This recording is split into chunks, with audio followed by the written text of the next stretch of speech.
esse processo de aventura do brasileiro, né, que eu brinco, diz que é um PDCA desconstruído, né, que é prometer e depois correr atrás. Dentro de casa. Contratar é caro. Demitir é mais caro ainda. Mas existe uma terceira coisa que é mais caro do que os dois. É você manter um funcionário ruim. Cara, isso é a mesma coisa que a pessoa pegar uma mala com R$500 mil em dinheiro, parar qualquer pessoa na rua e dizer, toma conta aqui para que você vá para essa mesa. Não sente na mesa que você se sente confortável. Não sente na mesa que você é o doutor honoris causa e todo mundo está ali para te ouvir. Se o empreendedor não focar em vender, já não há empresa. Segunda, na minha opinião, seriam as pessoas. O que se espera de uma empresa é lucro. Vamos lá, né? É lucro. Então, uma empresa lucrativa, na minha opinião... Você já viu empresa que não lucra contratar? Você já viu empresa que não lucra expandir? Você já viu empresa que não lucra apoiar alguma obra social? Precisa ter cada vez mais austeridade com a sua gestão de caixa, porque às vezes você está gerando receita, você está crescendo, mas você está quebrando a empresa. Aqui hoje vamos estrear um quadro que se chama Conselho de Empreendedores. E para isso, para a nossa estreia, eu trouxe aqui dois grandes amigos, dois grandes diretores de empresas que têm uma experiência enorme no mercado, o Alexandre Guerra e o André Cardoso. Sejam bem-vindos ao nosso quadro, né, a estreia do nosso Conselho de Empreendedores. Primeiro, Christian, obrigado pelo convite. Acho que a gente vai construir um negócio muito bacana. Né? São aqui, se for somar, dá quase 100 anos de experiência das três pessoas. Não que a gente seja velha, porque a gente começou como jovem aprendiz. Sim, então, sim, verdade. Vamos construir um negócio muito bacana aqui nesses encontros. O tema de hoje. Qual a primeira bola para a gente chutar aí hoje? Pronto. O primeiro tema que a gente vai trazer aqui para o Conselho hoje são os pilares, né, que todo empreendedor que a empresa precisa ter, né, para prosperar, o que se espera de uma empresa é lucro. Vamos lá, né? É lucro. Então, uma empresa lucrativa, na minha opinião, e aí eu vou lançar aqui para vocês, né? Como um conselho, cada um dá uma opinião e a gente vai chegando aqui, vai discutindo os temas, podendo acrescentar, podendo discordar, né? O conselho pode discordar também. Pode. E a gente principalmente. Principalmente. Então, a gente chega aqui num consenso. Ou não também, né? Mas assim, os três pilares, na minha visão, primeiro, seria vendas. Sem vendas... Nenhuma empresa existe. Nem existe. Né? Então, se o empreendedor não focar em vender, então já não há empresa. Segunda, na minha opinião, seriam as pessoas. As pessoas que você vai contratar, as pessoas que vão te ajudar, como é que você vai criar uma cultura, né? Para reter esses talentos, para que elas possam te ajudar, porque eu creio que não há empresa também sem pessoas. Né? Ninguém faz nada sozinho, ninguém cresce sozinho. E, por fim, na minha opinião, seria a gestão financeira, porque você pode ser bom em vendas, está vendendo muito, vende muito, as pessoas estão lá dando gás, está todo mundo crescendo, mas ela não vai por um grande tempo, né, se prosperar, como se fosse um voo de galinha, porque sem a organização, sem a medição dos resultados, sem o acompanhamento, sem uma gestão financeira, mais tempo, menos tempo, a empresa vai... E numa economia tão competitiva como a nossa e tão complexa como a brasileira, se você não souber fazer uma boa gestão, você perde muito dinheiro. A depender do posto da empresa, você perde milhões. Principalmente empresa que vende e muito. Se você cresce em volume, você precisa ter cada vez mais austeridade com a sua gestão de caixa, porque às vezes você está gerando receita, você está crescendo, mas você está quebrando a empresa, porque o ciclo de caixa seu não está funcionando bem, ou então você tem perdas, ou custo e despesa muito alta, etc. Então, de fato, não tem como dizer que isso daí não é um dos pilares principais. Trocaria vendas por pessoas. Gostaria já do seu parecer sobre... Você inverteria a ordem ali? Inverteria para pessoas por um motivo principal. É das pessoas que a gente vai criar toda a estrutura que você falou. Né? Então, primeiro ponto, né, quando você olha, poxa, engraçado, eu estava conversando isso hoje vindo para cá. conversando com o Uber e falando com eles sobre a plataforma nova que foi lançada, etc, tal, no Uber, e eles dizendo, poxa, cada hora os caras se reinventam. Eu falei um ponto importante, eu disse, mas criaram, isso é minha visão, eles criaram uma empresa em que todas as pessoas que estão imbuídas no negócio Uber está ligada diretamente ao processo final, à satisfação do cliente, né, a ponta, quem está na ponta. Né? Então, quando a gente parte dessa premissa, a gente precisa juntar as pessoas certas, né? Então, desde o financeiro, que vai contar lá com o controle de tudo, né? A controladoria como um todo, o cara que vai trabalhar com o processo de venda, de marketing, de inovação, de tecnologia, então todo esse processo daí vai envolver pessoas. Então a gente precisa ter um time muito coeso e bem construído para que a partir daí a gente gere sim essa ideia de cultura da empresa. Se o Uber não tivesse a cultura, por exemplo, de olhar lá no final para o cliente, certamente isso daí poderia não acontecer. Eu estou usando o Uber, mas várias empresas aí têm a mesma situação, né? Ver a memória aqui agora. Então, por isso que eu usaria ali naquela primeira parte o processo como pessoas. Porque um time forte, um time coeso, vai ajudar você a propagar e criar a cultura que você quer, enquanto empreendedor, trazer para a empresa. Vou complementar com um ponto que o André trouxe agora aqui, que eu achei sensacional quando fala de uma palestra. A gente chega lá e uma frase veio, por quê? Que a gente está se tornando vulnerável. A vulnerabilidade, né, que é uma palavra que eu acho muito bacana e é um termo bem importante quando a gente fala de crescimento, né, é importante para que a gente cresça, para que a gente se coloque nesse lugar de absorver conhecimento, da gente entender principalmente que, primeiro, né, como o próprio André falou, né, a gente aqui não é perfeito em tudo e a gente tem conhecimento muito para aprender ainda na vida e graças a Deus por isso. Né? Então, o ponto principal é a vulnerabilidade, né, e você se colocar naquela posição de querer aprender e, primeiro, né, poxa, o dono da empresa, ele já tem ali o background dele todo de formação, seja trabalhando fora, ou seja trabalhando para alguém, ou tendo uma boa ideia e alguma coisa que nasce de uma startup e tudo. Então, pessoas traz ali a primeira vertente do processo. Dali em diante, óbvio, precisa ter a venda, seja do serviço, seja do produto, você tem que ter a gestão disso muito bem feito.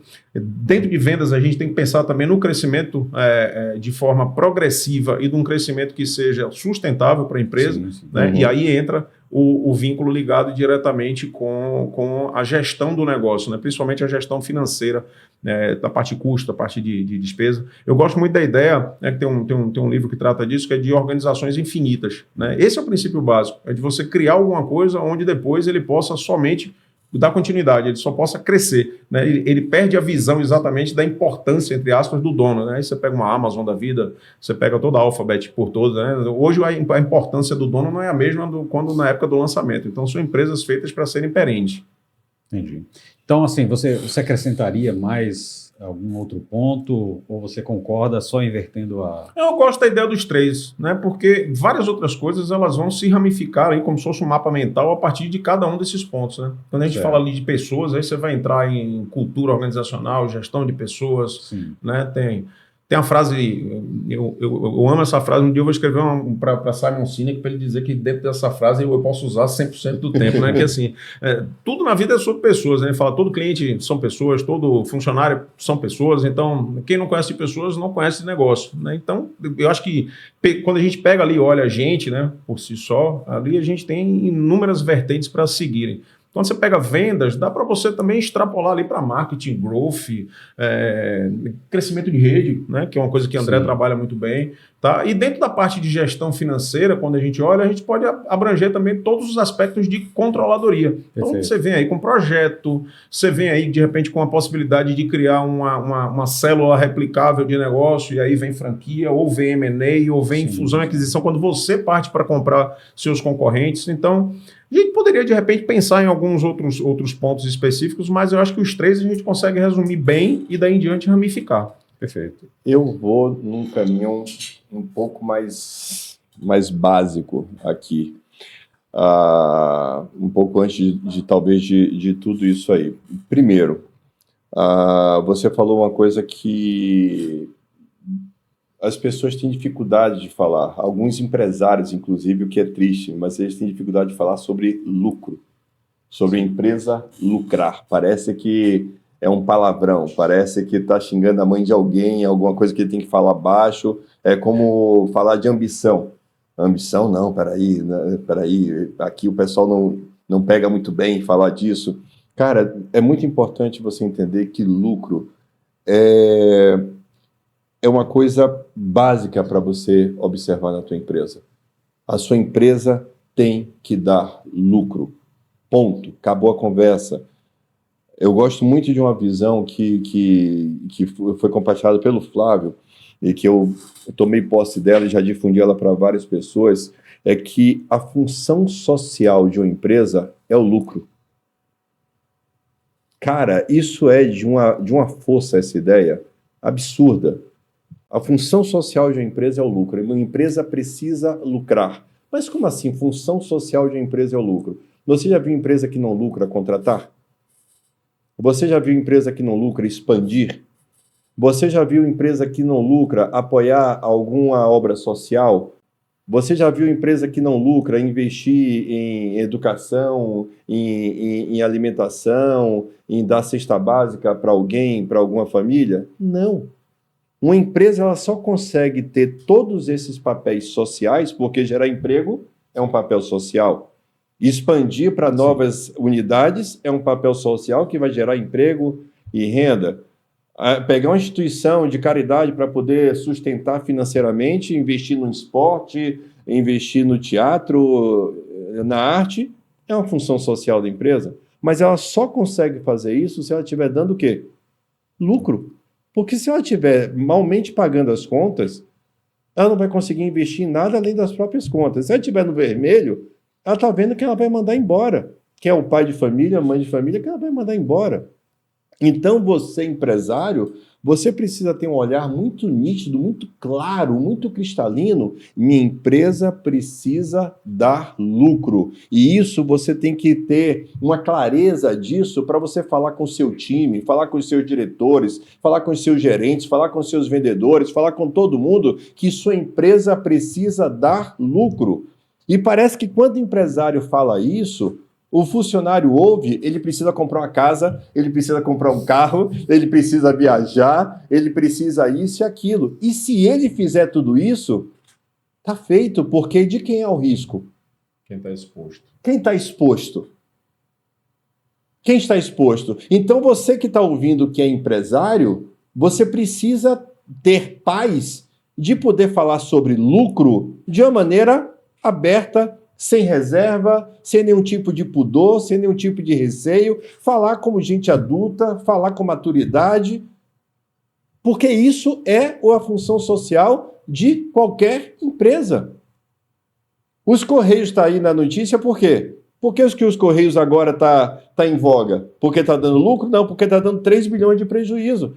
Porque está falando que vai fechar boa parte do serviço, que não vai contratar, que vai demitir, isso e aquilo. Por que é uma empresa que está dando prejuízo? Por que não quebrou? Porque é uma empresa pública, Que é um aporte estatal. que o Estado vai lá e banca. Se fosse uma empresa privada, Tinha fechado. já tinha fechado faz tempo, não era nem agora, já tinha fechado faz tempo. Então, empresário, fale de lucro, traga lucro para a mesa. Converse com maturidade com seu time sobre a questão da margem de lucro, porque o vendedor, o time de vendas, quer vender, mas quer vender a qualquer preço. Mas a qualquer preço está dando lucro? Pois é. Está gerando caixa para a empresa? Está gerando margem? O cara do financeiro está sinalizando que aquele valor está ok?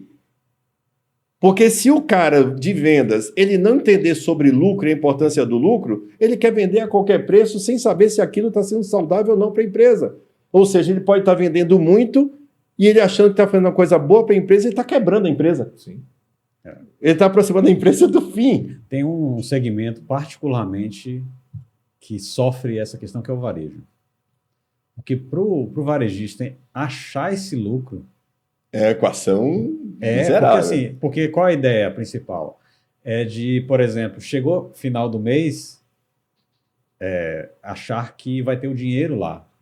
Sabe? A ideia da maioria dos varejistas se a empresa não está dando lucro é porque tá, no final das contas, no final do mês, vai ter dinheiro sobrando. E não é verdade.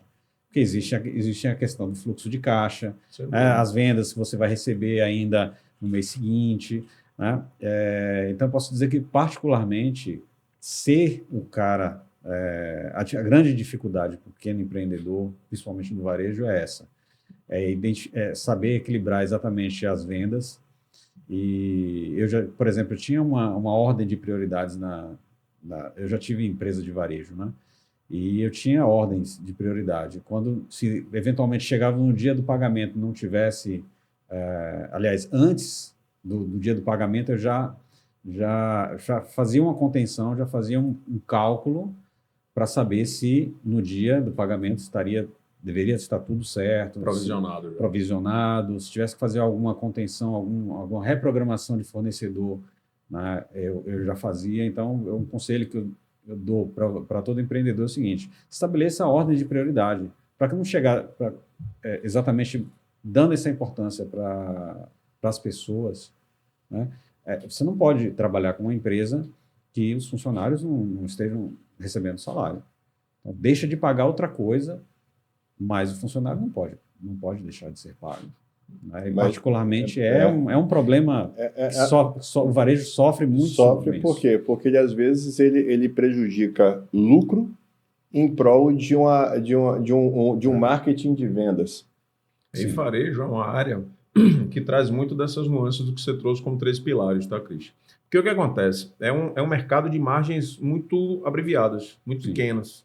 Né? Então, qualquer má decisão nesse processo, ele condena exatamente a última linha. Então, o controle financeiro, ele é prioritário em qualquer empresa. E principalmente com essa visão que você trouxe, provisionamento, ou seja, uma visão de futuro. Eu faço hoje um dinheiro, mas esse dinheiro está no caixa hoje. Né? Porque o lucro contábil é diferente do lucro fiscal e é diferente do recebimento também do caixa. Então, são pontos que tem que ser... É complexo, né? Para quem é empresário, é complexo fazer a lida disso no dia a dia. Precisa de um time para poder organizar isso daí junto, porque não necessariamente aquele cara que vende, e ele está no papel de vendedor. Né? Então, se você der liberdade para o cara dar 20% de desconto, ele vai dar 20% de desconto. Vai dar para todas as vendas. Não. Ele vai dar para todas as vendas, porque ele vai buscar facilidade. E vendedor tem que ser, como eu brinco, o vendedor tem que ser aquele cachorro solto de coleira, né? Porque tem que estar na rua mordendo a perna de todo mundo de fato. Então não tem jeito, o cara tem que vender, ele tem que bater a meta dele, ele vai ter ali as métricas ali para poder observar. Tem que estar com o enforcadorzinho. Mas se você liberar 100%, é óbvio, ele vai tentar fazer a venda pela venda. Por quê? Porque na cabeça dele, minha parte do processo é vender.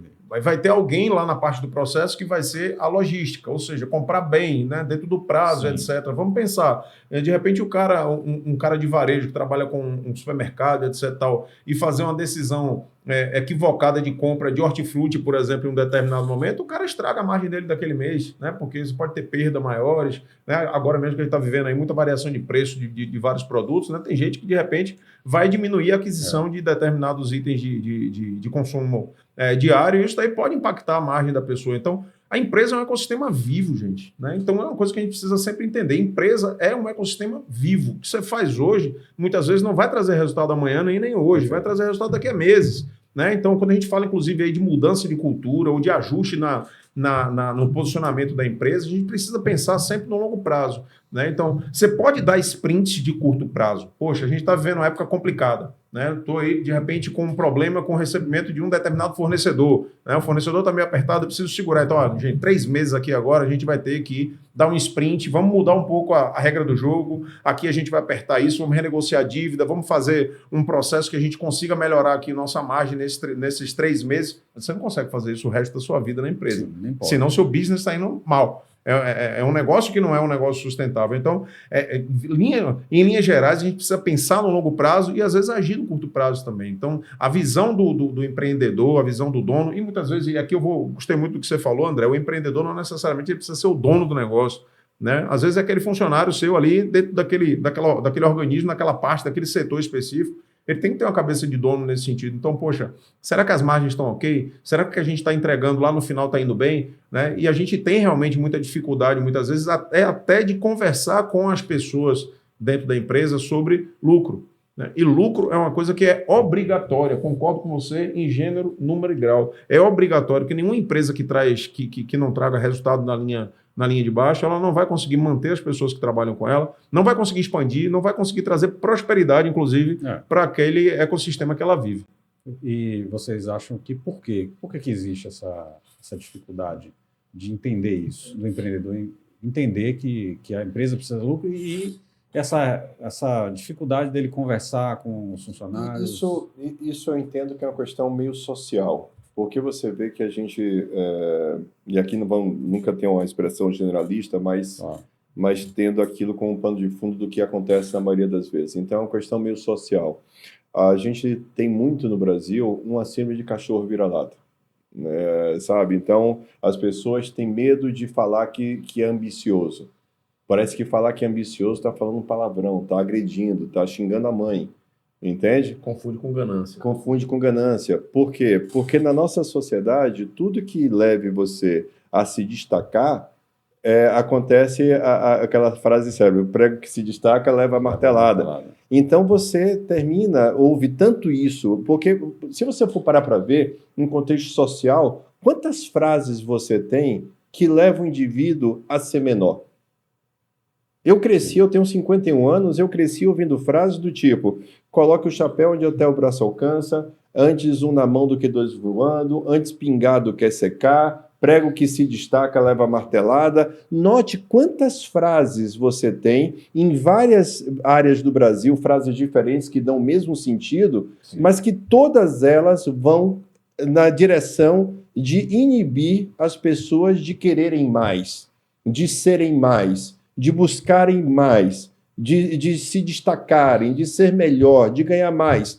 Aí vem aquele discurso de para que toda essa ambição, para que essa ganância? Aí começa uma distorção linguística de tirar a ambição, botar ganância na frase, dando a conotação de que ambição e ganância são a mesma coisa, fazendo a pessoa se ressentir de ser ambicioso porque a ambição é ruim. Ou seja, então quando você vê, a pessoa que está empreendendo é a pessoa que veio deste mesmo ambiente social. Ela vem dessa mesma cultura. Às vezes ela foi a pessoa que teve uma coragem um pouco a mais, mas ela ainda tem esses resquícios de sociedade nela. Porque o que acontece de maneira ampla e geral? Você tem filhas, eu tenho filhos, você tem filhas. O que a gente busca muitas vezes para os filhos? Evitar frustrações. A gente pega as nossas experiências, vê o que é que não deu certo e a gente repassa isso para os nossos filhos para evitar que eles passem pelo mesmo que nós passamos. E se nós observarmos que ele está pegando algum caminho que pode levar ele para uma frustração, a gente, vai dar ruim, vai dar merda, não vai por aí não. É isso que a gente, como pai, tenta fazer. Agora, você imagine que socialmente você vai de geração em geração de pessoas frustradas, pessoas que não cresceram, pessoas que não progrediram, elas começam a achar que querer crescer e progredir é ruim, é perigoso. E ela começa a inibir que as outras pessoas, das suas sucessões, queiram pegar esse caminho, que ela já sabe que é um caminho que vai dar ruim. Sim. Entende? Ou seja, então, quando você pensa nisso, aí você pega um cara que é empresário, mas a mentalidade dele, será que está livre de todas essas amarras? Ou ele ainda traz consigo essas feridas, essas cicatrizes? Então, ele só leva isso para uma escala maior. Ao invés de ele não ser apenas ambicioso na profissão, ele agora não é ambicioso também como empresário. Certo. Ele tem dificuldade de falar de dinheiro, ele tem dificuldade de falar sobre prosperidade, ele tem dificuldade de falar sobre crescimento. Por quê? Porque até pegando alguma vez em algum momento religioso, para que você quer tanto? Tá vendo que isso, sabe? Então, esses tipos de pensamento são muito presentes, que, por exemplo, é diferente na sociedade americana. E não enaltecendo ela como uma sociedade perfeita, porque não é. Mas a sociedade americana é uma sociedade que, quando é que você vai conquistar seu primeiro $1 milhão? Isso é uma coisa que você vê de maneira muito recorrente em filmes e séries dentro da sociedade, as pessoas contabilizando quanto elas ganham por ano. Preocupados, né, com os estudos dos filhos, né? A universidade, então eles já economizam logo quando nasce, já economizam, tem essa visão de longo prazo. É uma sociedade que trabalha com visão de longo prazo, é uma sociedade que trabalha a separação dos filhos em relação aos pais, bem cedo, com os filhos fazendo faculdade pelo país inteiro, não é aquela faculdade do bairro, da cidade, não, já pulveriza ali logo de cara, quebra esses laços, dá liberdade. Então, a nossa sociedade tem muitas travas dessa natureza que terminam comprometendo a execução lá na ponta. E pegando um pouco do que Alexandre falou, sobre a questão do vendedor, por exemplo, que ele está preocupado consigo de vender. Porque o quadro do vendedor, vendi, ganho comissão, o meu está livre. Isso aí. Meu papel eu cumpri. O que vai dar depois é farinha pouca, meu pirão primeiro. Mais uma coisa, frase da nossa sociedade. Verdade. Farinha pouca, meu pirão primeiro. Então, vendi minha comissão, se o resto vai pagar as contas da empresa, O problema não é meu, é do dono. Então, aqui eu trago uma ideia que, de novo, você empresário, você precisa assumir responsabilidade. Responsabilidade sobre como seu time pensa, como seu time age, como seu time reage. E isso você não consegue fazer no campo de ser o chefe ou dono da empresa. Você só consegue exercer influência se você se colocar na condição de líder dessas pessoas, onde você se torna uma fonte de inspiração, uma fonte de visão, uma fonte de mentalidade, uma fonte de cultura para as pessoas, de exemplo. E aí você faz com que essas pessoas tenham um engajamento e, mais do que isso, um sentimento de pertencimento. Isso aqui também é meu. Não é apenas o meu salário, que eu posso ganhar meu salário esse mês e amanhã a empresa está fechada.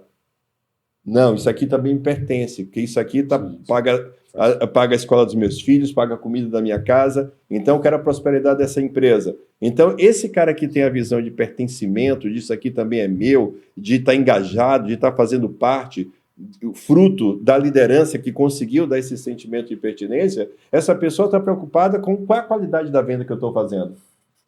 Sim. Essa venda aqui é boa para a minha empresa? Deu lucro, né? Do lucro, essa Deu empresa lucro. está gerando margem. Ele tem na carta na manga de saber que ele pode dar desconto, mas ele escolhe o caminho mais difícil. Não vou dar desconto, eu vou vender no preço cheio, porque isso aqui é o melhor para a minha empresa. Sim, perfeito. Me dá mais trabalho, mas isso aqui é o melhor para a minha Eu até empresa. vou vender menos, mas vou vender melhor, com ticket superior. Com o ticket superior para garantir o caixa, sabe? Então, dentro dos pilares que você falou, eu posso então entender que vendas também faz parte de um dos pilares na sua visão? Vamos para quem? Logo para quem, né? É múltipla escolha? Cara, Você é colocaria na mesma simples, posição cara. que eu coloquei? Simples, cara, é simples. É simples. Eu vou discordar. O conselho seria isso que podia discordar, né? Pode, Então eu vou começar logo a discórdia aqui. Vou discordar de Alexandre. Eu acho que a empresa começa pela venda, porque eu entendo que a primeira venda, Ale, ela não começa necessariamente pelos funcionários. Eu acho que os primeiros processos de venda começam pelo próprio dono vendendo. Eu acho que uma empresa, quando ela vai ser montada, quando ela vai ser estruturada, é mais ou menos o seguinte: eu vendo um negócio que custa R$500 mil para um investidor, que são as franquias da WhatsApp, certo? Custa R$500 mil.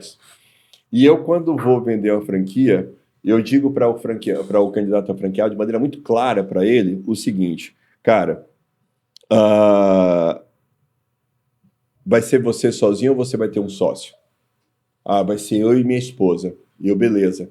Quem vai ser o sócio gestor? Quem vai ser o sócio comercial? Vai ter que separar os papéis. Vai ter que ser vai ter que se dedicar para ser comercial. Não tem um sócio. Então você vai ser o sócio comercial. Então você vai precisar contratar um bom gestor. Eu não conjecturo a possibilidade dele contratar um bom comercial e ele ser o gestor. Por quê? Entenda o seguinte: o que é que faz um negócio vingar ou deixar de vingar? É a venda. Então o cara pegou R$500 mil, investiu, montou uma estrutura linda, maravilhosa, cara, às vezes com todo o capital que ele tem da vida, certo? Montou, tá lá linda. Na hora de vingar o negócio, ele vai no InfoJobs, procura currículos e contrata Zé. Zé, tá aí, tá montado, tá linda, Zé, agora é contigo. Vingue. Cara, isso é a mesma coisa que a pessoa pegar uma mala com R$500 mil em dinheiro, Sim. parar qualquer pessoa na rua e dizer: toma conta aqui para mim. Alguém sem consciência vai fazer isso? Parar uma pessoa na rua, mostrar para ele: ó, é uma mala, tem 500 mil aqui dentro, toma conta aqui para mim? Não vai, cara. Então a primeira pessoa que tem que ser o primeiro vendedor do seu negócio tem que ser você. Por quê? Porque aí entra nos temas que a gente estava conversando ali no começo, sobre processos. Quem é que tem que criar o processo de venda? O dono. O dono tem que criar o processo. O dono tem que criar o pitch, a abordagem, o como faz, o como deixa de fazer, quais são as etapas que ele tem que queimar, que validar. Ou seja, ele que faz tudo isso. Quando ele domina tudo isso, ele performa com tudo isso, agora é a hora de pessoas. Vou contratar pessoas para eu transferir um know-how que habita em mim. E fica claro para essa pessoa, eu não preciso de você. Com você é mais fácil, com você é melhor, mas o know-how é meu. Entende? Ou seja, então eu entendo que vendas é o que faz qualquer empresa existir. A Apple é celebrada como uma empresa tal. Por que a Apple é celebrada? Porque vai lá, em todo o trimestre fiscal dela, 90 milhões, 70 milhões de lucro, 80 milhões de lucro. No dia que ela parar, a Apple tem mais de 200 bilhões de dólares em caixa. Por quê? Porque todo trimestre fiscal ela tem 80, 100, 70 milhões de lucro operacional por trimestre. Vai juntando esse dinheiro. E perceba uma coisa, que você não discordou de mim. Não, botei vendas primeiro. Botei vendas primeiro. Você mudou a abordagem só da venda. Mas é a pessoa porque é o dono. Aí você quer complicar. Se a gente colocar o viés de venda como eu pegar o seu celular e vender para a Cris, é uma abordagem de venda. Se a gente passar para a abordagem de vender o negócio, a gente está falando de planejamento. É onde o negócio vai nascer, óbvio. O dono do negócio ele vai ter que vender a ideia para, como você disse, por exemplo, se o dono da franqueada for ele o gestor operacional, ele vai precisar contratar alguém para ser o gestor comercial. Não, ele vai ter que ser sempre vai ter que ser o comercial. Então ele vai ter que contratar alguém para ser o gestor operacional. Sim. Então já começamos aqui em pessoas. Porque daí em diante o negócio não vai andar. Steve Jobs, quando ele inventou esse produtinho da maçã, que é um sucesso mundial, ele tinha um produto para vender? Ele tinha a ideia. Ele vendeu a ideia. Concordo com você que a venda não está aqui. Mas meu viés de venda foi a venda física, a venda do produto ou do serviço. Foi a efetivação, dinheiro no caixa, a venda com dinheiro no caixa. Eu estou dizendo que quem deve fazer a primeira é o dono. Sem dúvida, ele vai participar do processo. É o dono. Não, ele tem que desenhar o processo, ele tem que executar o processo, ele tem que ter sucesso com o processo dele. Sim. Porque senão ele não tem nem esse sucesso para poder vender para quem ele vai contratar. Sim. Não, ele não vai ser convincente com ninguém. Ele não vai ser convincente com ninguém, ele vai ter sucesso para poder. Ele vai dizer. Chegamos num. Venda primeiro. Chegamos. Ele vai querer que eu tenha o braço a torcer. Mas eu queria te ouvir mais, Alexandre, sobre gestão de pessoas. Sobre pessoas. Eu sei que você tem um grande know-how, tem muitas pessoas, muitos liderados, né? Que conselho você, dentro dessa área de pessoas, para o empresário, empreendedor, enfim, você pode dar conselho? Cara, eu dividiria em 2 pontos importantes. O primeiro ponto é o seguinte: dê uma extrema importância ao ato da contratação. Independente de qual seja a posição hierárquica dessas pessoas. Você precisa de pessoas que tenham um pensamento como pessoa consoante com o seu. Né? Então, se o dono da empresa, se você quer criar uma empresa e a partir do momento inicial você já criar uma cultura na sua empresa, você precisa saber o que você quer como princípios, ética, valores, moral e etc. do seu time. A venda pela venda não é algo que eu, enquanto dono do meu negócio, aceite. Então, eu não posso contratar um cara que vá vender por vender. Ou seja, que ele vai ter aquele comportamento do farinha pouca, meu pirão primeiro. E você não abordou um tema que você é especialista em crenças limitantes. Você falou tantas frases que só levam a isso. E você vai tocar isso depois.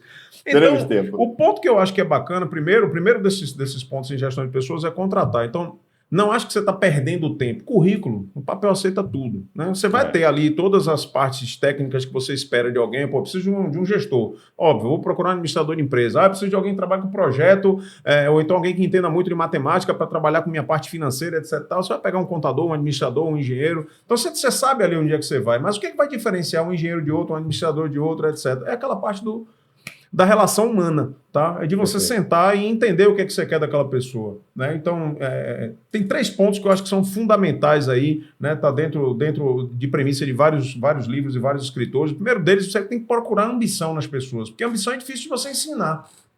É difícil de você ensinar. Né? Como é que você vai chegar para um funcionário, para um time que você tem, acabou de entrar numa empresa, você entrou, tem 30 pessoas novas, poxa, eu só quero aqui na empresa, vamos separar quem tem ambição e quem não tem. Quem não tem, eu vou ensinar. Como é que você consegue trazer isso? Tem todo um valor de cultura, de família, etc., que vai estar junto com isso. Então, busque ambição nas pessoas. O que é que a gente busca como ambição, seja para um recepcionista, seja para um vendedor de loja, seja para um contador, é alguém que quer crescer na vida, quer crescer dentro da empresa, que quer entregar aquele um pouco a mais, né? Quer surpreender. Tá? Então, acho que a ambição ela consegue trazer um pouco disso aqui junto quando você bate papo ali numa entrevista de emprego. Né? Então, a ambição é um ponto. Segundo, humildade. Será que aquela pessoa, principalmente para um cargo aí de liderança, né, é aquela pessoa que vai se vangloriar dos seus feitos ou dos feitos da equipe como um todo? Tá? Então, é um segundo ponto que eu acho que é bacana no momento daquele bate-papo da gente entender. E, por fim, exatamente, e aí principalmente para quem é líder, mas não exclusivamente, né? Antigamente se tinha uma ideia de que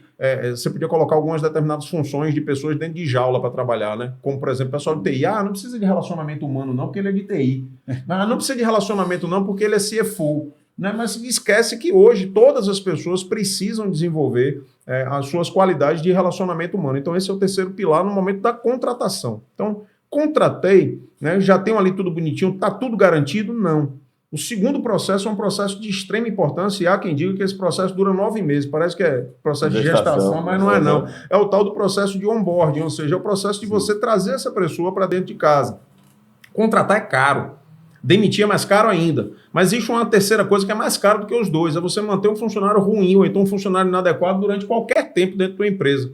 Então esse processo de trazer para dentro, né, o onboarding, ele é de extrema importância. Então a gente tem que ter aquela tratativa de acompanhamento constante, de mentoria. Esse é o momento de aculturamento. Exatamente. E inclusive de ver se deu match. Sim, né? isso. Se o que eu contratei é realmente quem eu quero. Então, no processo da venda do negócio por si só, inclusive para você formar o time e etc., você tem que trazer pessoas com características que vão trazer o seu negócio. E aí, vamos aqui, né, quando a gente fala de Steve Jobs, do 0 ao 10, do 10 ao 100, dos 100 até o infinito, que é o que hoje está a empresa. Então, o primeiro time que Steve Jobs trouxe, com certeza não é o time que estaria hoje dentro do negócio.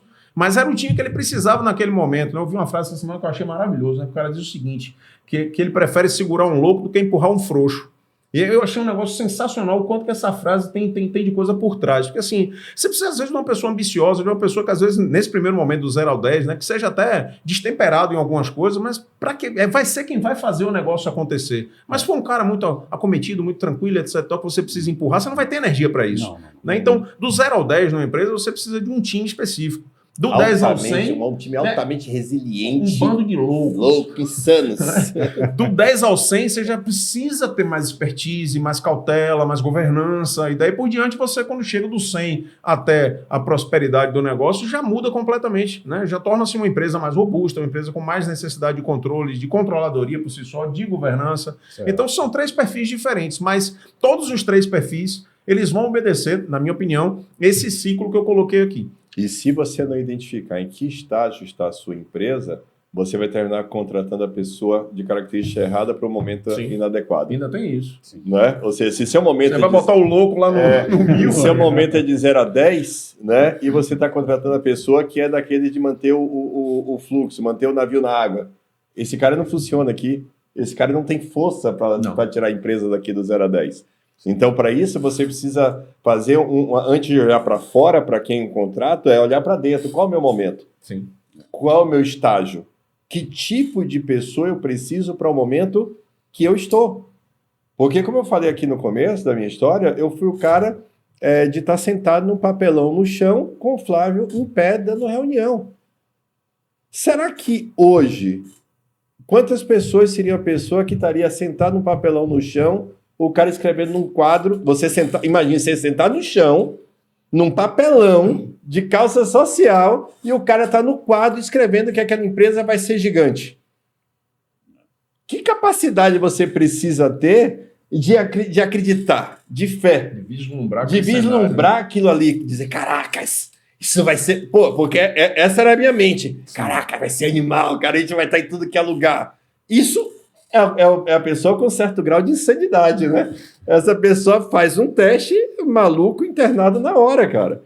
E a maioria das pessoas, a maioria das pessoas, elas são literalmente o padrão São Tomé. Ela precisa ver para crer. Ela precisa ver, essa empresa é grande. Pô, essa empresa é grande, então essa empresa é grande. Outra coisa é você acreditar num sonho. Acreditar num sonho, vai ser grande. Vai ser grande. Isso aqui é doente, isso aqui Então você é certo tá grau de dizendo que, loucura. a gente deve buscar pessoas que acreditem, né, no nosso sonho. Você tem que ter o fit cultural e o fit comportamental.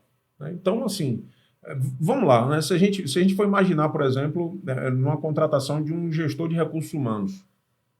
Eu acho que o gestor, e é uma coisa que é interessante, quando você falou de gestão de pessoas, existia antes uma ideia muito ligada à gestão de pessoas, principalmente no Brasil, que a gente tem uma legislação muito complicada e a cada hora muda e muito cheia de complexidades, né? O departamento de pessoal, né, virou, que é totalmente diferente de gestão de pessoas, né? DP é uma coisa e gestão de pessoas, Pessoal é a burocracia, coisa. Exatamente, né? é a parte do controle, banco de horas, e carteira assinada, e exame periódico, demissional, admissional, etc. O departamento pessoal vai cuidar disso. É diferente de você contratar talentos.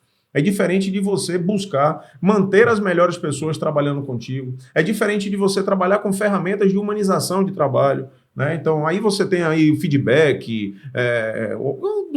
todo follow-up que você precisa fazer, né, constantemente. Ou seja, quem trabalha com gestão de pessoas, principalmente se a empresa ganha mais um porte, né, sai do 10 aqui em diante, você precisa de uma pessoa estratégica e não uma pessoa operacional. Gestão de pessoas, ele tem que estar muito ligado ao alto nível de liderança na empresa, tá? Porque dentro do departamento de pessoal que você vai trazer a sua matéria-prima mais importante. Você precisa de vendedor bom, com uma boa capacidade de diálogo, de convencimento, né? Então, por exemplo, né, é um ponto bacana que semana passada eu estava conversando com o time lá de São Paulo na sexta-feira, né?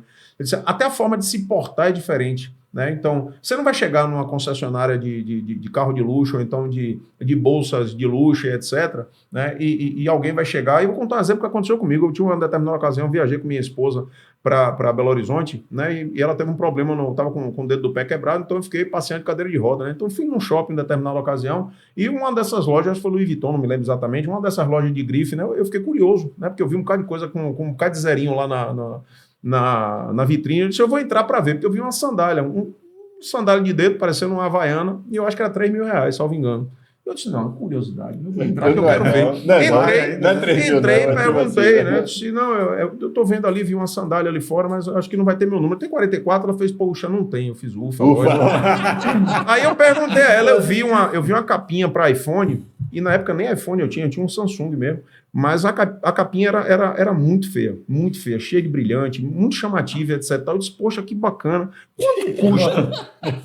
Ela me passou um preço assim, mas o que eu achei interessante é o seguinte, foi a cara lavada em me dizer que uma capinha para o celular custava acho que R$6.000, mas foi os R$6.000 mais comum que eu já ouvi na vida. Eles são treinados, acho que para... Pois é, mas você não contrata qualquer pessoa que vá fazer isso. Exatamente. Então, você tem um processo de treinamento que ele vai vir dentro do onboarding? Lógico que tem. Mas você não vai contratar uma pessoa que não tenha... Esse treinamento não pega em que não tem aderência. Exatamente. Então, a pessoa ela tem que ter aquela cara lavada de olhar e dizer assim, eu acredito tanto no meu produto, e eu acredito que é um produto tão exclusivo que o meu comprador jamais vai perguntar, aceita desconto no Pix? Ou então divide em 12 vezes no cartão, ou algo do gênero. Ou então, do lado de cá, do vendedor insano de querer vender a qualquer custo. Olha, essa capinha ela custa R$6.000, mas para você hoje eu já faço por 3, eu posso dividir, Não vai ter essa conversa. Então, você precisa ter pessoas com características pessoais, né, para ter o tal do fit comportamental aqui com o negócio, para daí em diante você pegar toda a parte relacionada. Né? Então, aí você vai pegar relacionamento, vai pegar toda a parte de cultura dessa pessoa. É uma pessoa que vai precisar conversar bem, uma pessoa que vai... Não é um vendedor exatamente idêntico ao da Havaiana mesmo, numa loja que a gente tem ali, uma loja de departamento replicável em vários lugares. Então, é daí que vem o processo. Então, a contratação, para mim, eu acho que é um processo que a gente precisa se debruçar com muito carinho, com muita atenção, porque, volto a insistir, o setor de recursos humanos, né, de gestão de pessoas, é de fato um setor estratégico para qualquer empresa. Perfeito. E que eu entendo aqui, Cris, complementando aqui o Alexandre, e me diga se eu estiver errado, mas na hora de você ter pessoas em posições estratégicas, como alguém que vai cuidar do recursos humanos, essa pessoa é uma pessoa que precisa estar alinhada com o futuro da empresa, com para onde essa empresa quer ir. Porque ela não tem que contratar uma pessoa que esteja alinhada apenas com o que ela vai entregar agora na função dela. E nem somente seu departamento. Mas alinhado com para onde a empresa quer ir. Sim. Pelo contrário, André, você vai criando feudos na empresa. Uhum. Então aí você vai ter o departamento de pessoas lida pelas metas e pelo que ele é medido aqui. Uhum. Aí o outro departamento, que é o comercial, ele está preocupado só com as metas dele também e com as entregas dele exclusivamente. E aí você pega o financeiro, que também vai ter essa mesma preocupação, e a bola vai quadrada de um para o outro. Ninguém está olhando... Porque não estão jogando juntos para uma visão de Exatamente. futuro. E aí, isso é um papel do dono. Sim. Esse é um papel do empreendedor. Esse é um papel de quem está no topo da cadeia de comando. Entende? Porque, por exemplo, quando você vai abrir uma empresa, você já tem que abrir uma empresa tendo uma noção clara de para onde você quer ir. Sim. Qual o tamanho que você quer ter. Você tem que definir isso na largada. Não interessa se agora eu vou abrir do tamanho que eu posso. E o oposto também. Para onde eu não quero ir. Para onde eu não Que quero ir. negócio eu não quero ser. Exatamente. Então, qual o tamanho que eu quero ter? Para onde eu quero ir? O que é que eu não quero? O que é que eu não aceito? Você tem que ter esses acordos fechados com você na largada. Independente se você está largando do tamanho que você quer ter, que raramente alguém vai largar do tamanho que quer ter. Vai largar de um tamanho infinitamente menor. Mas a pessoa tem aquela visão. Eu estou abrindo aqui, mas eu não pertenço a isso. Eu quero estar aqui. E aí a pessoa consegue, quando a pessoa tem mapeado essas duas localizações, o de onde eu estou partindo pelo que é possível, mas para onde eu quero ir, que é o meu sonho, que é o idealizado, você consegue traçar rotas. Se você não tiver estabelecido esse para onde eu quero ir, você simplesmente abre a empresa por abrir, por impulso, mas sem nenhum planejamento de para onde você quer ir, que tamanho você quer ter, o que você quer através daquilo, o que é que vai acontecer? Você vai ficar preso naquele lugar que você abriu e não vai sair daquele limbo nunca. Porque ali é o único lugar que você conhece que você não tem nenhuma visão de para onde você quer ir. Então você não consegue criar rotas, você não consegue criar estratégias, você não consegue se preparar, por exemplo, eu quero ir para um lugar que eu tenho que escalar. Opa, esse calçado serve? Eu estou com o equipamento certo na mochila? Eu vou precisar de corda de quantos metros? Ou seja, quando você tem a noção clara de para onde você quer ir, o que é que você faz? Você começa lá de baixo, lá do chão, mas você já está levando consigo o quê? Estratégia para você vencer os obstáculos do caminho que você vai percorrer para chegar aonde você quer. Então, outra dificuldade, que era um ponto que eu queria ter abordado também antes, é que alguns que estão nos assistindo estão se perguntando, poxa, eu quero empreender, mas não sei no quê. Não é? Essa talvez seja uma dúvida mais comum. De muitas pessoas. De muitas pessoas. Empreender não deve ser por sorteio. E muito menos por moda. Está na moda. Necessidade, né? Tem muita gente que só empreende depois que perdeu o emprego. É uma realidade de muitos brasileiros. É uma realidade de muitos brasileiros. Empreende não... porque ou saiu do trabalho, perdeu alguns empreendem porque era o único caminho. Isso. Que era o único caminho. Dificilmente essa pessoa vai dar voo de galinha ou ela vai ficar para sempre presa naquela empresa que ela abriu sem nunca evoluir daquele estágio. Mas a pessoa que ela teve a oportunidade de escolher, ela pediu demissão para empreender. A pessoa que está trabalhando hoje com foco em empreender, que está colocando prazo para empreender, saca? Ou seja, então essa pessoa, ela tem que ter o que você vai empreender? Empreenda na sua área de know-how. Empreenda na sua área de know-how. É a filosofia das 10 mil horas de experiência, né? Você só é bom em alguma coisa a partir do momento que você faz 10 mil horas dessa mesma coisa. Empreenda na área que você tem know-how. Eu quero empreender em tal área. Você tem know-how? Não. Então vá procurar emprego naquela área. Vá trabalhar para alguém, para alguma empresa na área que você quer empreender. Perfeito. Vá adquirir o know-how do segmento que você não atua, mas que você tem vontade.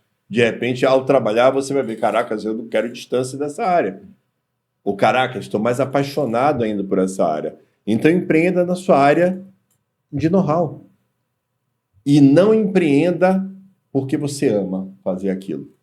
O amor é irrelevante. Também não tem relação direta. Hobby, por exemplo. O amor é irrelevante. O amor é irrelevante. Eu adoro cozinhar, vou abrir restaurante? Talvez não. Talvez não. Hobby, na verdade, para muitas pessoas, acaba sendo essa porta de entrada do que André falou. Eu gosto muito de determinada coisa e eu tenho experiência em parte do processo, mas não conheço o processo inteiro. né? Eu gosto de cozinhar, ou então eu gosto de carro, eu gosto de mecânica. Mas você já teve uma oficina mecânica? Eu gosto de consertar meu carro em casa. Sim, mas você já teve uma oficina mecânica diferente. Você tem que ter know-how de negócio, né? Eu gosto de atividade física, tá? Mas você já foi dono de academia, já trabalhou em uma academia na parte de gestão. Então, o hobby, ele pode levar a você ter uma área onde você tenha mais similaridade, afinidade. Mas você precisa entender o negócio do outro lado. Muita gente acaba abrindo o negócio com a visão do consumo do negócio. Né? Com a visão do prazer que tem sobre aquilo. Exatamente. Né? Então, assim, por exemplo, né, tem uma pessoa que eu conheci há um tempo atrás que abriu um exemplo péssimo que eu vou dar, abriu uma loja de cabelo, né? Uma pessoa com careca falar de cabelo complicado.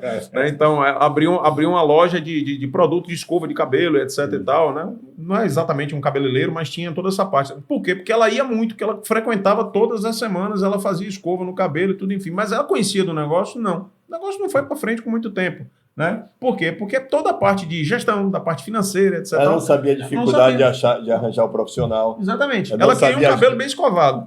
Bom, não sabia o que era a reclamação do cliente contra o cabelo dela, que era a coisa mais importante. E esse é um ponto importante que o André trouxe. E assim, nem toda empresa precisa ter um dono, né? Principalmente nos dias de hoje, que tem empresas enormes, né? Você pega aí as próprias empresas que a gente acabou de falar aqui, né? São empresas listadas em bolsa, etc. Então você tem um CEO, né? Esse cara é o líder da empresa, né? Esse cara que é a referência da empresa no processo todo. Mas pense naquele cara que hoje ele está ali dentro, trabalhando dentro do negócio, né, que é com certeza muito das pessoas que estão vendo isso daqui da gente. Você está trabalhando hoje dentro do negócio, você está ali sendo o intraempreendedor. É um momento bacana de você sugar todo aquele conhecimento para que um dia você monte seu negócio. Uhum. E ambicione isso, inclusive. Né? A vida de empresário não é uma vida das mais fáceis, mas ambicione isso, sim. E para isso você tem que ter uma intencionalidade. Sim. Você não pode simplesmente estou indo trabalhando, vou trabalhar, não. Aí no dia que foi demitido, eu vou abrir um negócio igual. Tava ruim antes, né? Tava ruim antes. Vai ficar pior depois. Bom, gente, é assim, a gente vai ter que encerrar, né, esse primeiro episódio, né? A gente fechou então aqui, né? Fechamos. Vendas, pessoas, já tem 3 pilares bacanas aí para trabalhar. E gestão financeira. Eu vou lançar para um próximo episódio a gente falar sobre a necessidade do marketing, se ele está dentro de vendas, né, como algo necessário, porque muita gente não investe, né, a gente sabe que muita gente não investe em marketing e acaba não trazendo nenhum valor ali mensalmente para investir de fato, né, e sobre inovação, porque a empresa ela tem um ciclo de vida. Sobre inovação, já vou até anotar que eu tenho uma boa provocação sobre isso. A empresa é um organismo vivo, né? E ela precisa estar sempre se reinventando, porque se ela fizer a mesma coisa, da mesma forma, por muito tempo, a tendência é morrer. Sim. Cair no esquecimento, inclusive. Então, eu gostaria de trazer esse tema aí no próximo episódio para a gente conversar, tá certo? Sobre marketing e sobre inovação. Perfeito. E aqui fica meu agradecimento, né? E fico muito feliz da gente estar desenvolvendo esse projeto, que é o Conselho de Empreendedores, onde periodicamente a gente vai estar publicando aqui esse nosso bate-papo aqui, trazendo conselho para você que está empreendendo, quer empreender, né? Sempre abordando temas importantes para o empreendedorismo, com a nossa visão, né, de empreendedores, de gestores aqui. Então, você que está nos assistindo, fique ligado aí nos próximos episódios. E eu queria uma última palavra de vocês, último conselho, né? Estamos num conselho de empreendedores, então o último conselho aqui dentro do que a gente conversou, rapidamente para cada empreendedor, para fixar, né, aquilo que a gente falou, né? A chave. Qual é a chave que vocês querem deixar para os empreendedores hoje sobre esses temas? Bom, eu começaria até no ponto que está colocado, né? A gente falando ali primeiro em vendas, pessoas e gestão financeira. Não comece nenhum negócio antes de você fazer um bom plano desse negócio, né? Então, quando o André fala, por exemplo, de nascer da venda, e quando você vende uma ideia, você precisa colocar essa ideia no papel, né? E essa ideia tem que ter um porquê, né? Tem que ter o seu motivo de existir, e é daí que você vai conseguir trazer pessoas para estarem junto desse projeto, né? A partir do momento do porquê, né?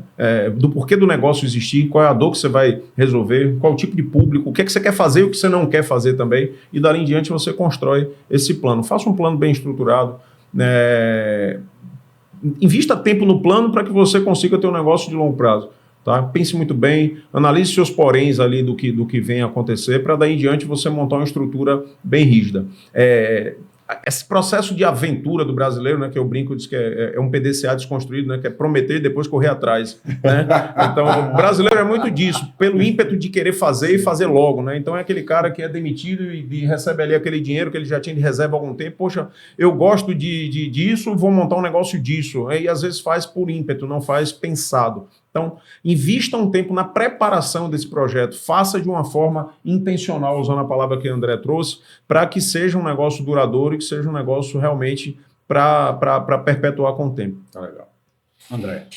Minha mensagem é para que você tenha o olhar sempre de estar buscando conhecimento, de estar se colocando sempre no banco do aluno, sempre ouvindo, e sempre buscando um conhecimento que não habita em você.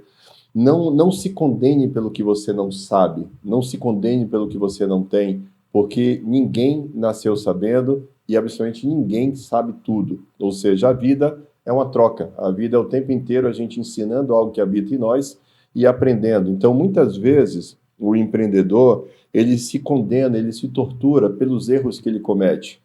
Ele se tortura pelo conhecimento que ele não tem. Ele se cobra uma perfeição. Ele parece que é aquela pessoa que não pode errar. De fato, a maioria das vezes o empreendedor tem uma margem de erro muito pequena. É uma margem de erro que pode comprometer tudo que ele tem, a vida de outras pessoas. Ele está o tempo inteiro dormindo com esse peso nos ombros, entende?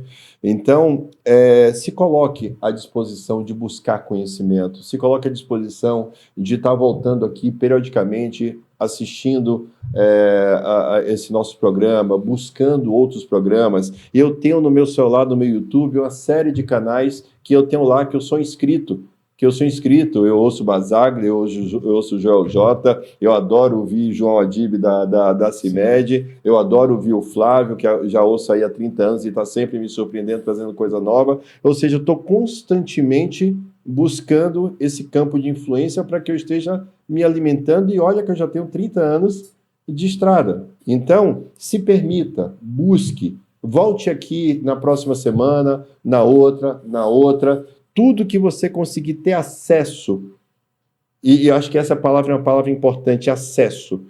Tudo que você conseguir ter acesso de conhecimento, de sentar em mesas mais relevantes, pessoas que sabem mais do que você, vá para essa mesa. Não sente na mesa que você se sente confortável. Não sente na mesa que você é o doutor honoris causa e todo mundo está ali para te ouvir, porque essa mesa não tem nada para te acrescentar, só estão ali para te usar e você só está abastecendo o seu ego com essa mesa. Vá para a mesa onde você se sinta o menor, talvez o mais burro, não é? Mas é nessa mesa que você vai aprender. É nessa mesa que você vai evoluir. Então, se coloque à disposição de aprender. Aprender é bênção. A gente morre e a gente não aprendeu tudo. E feito, meus amigos. Muito obrigado. Até o próximo episódio. Aqui no canal Conhecimento Empreendedor, próximo episódio do Conselho de Empreendedores. É isso aí. Fechou. Muito obrigado. Ótimo. Foi? Foi? Foi? Foi.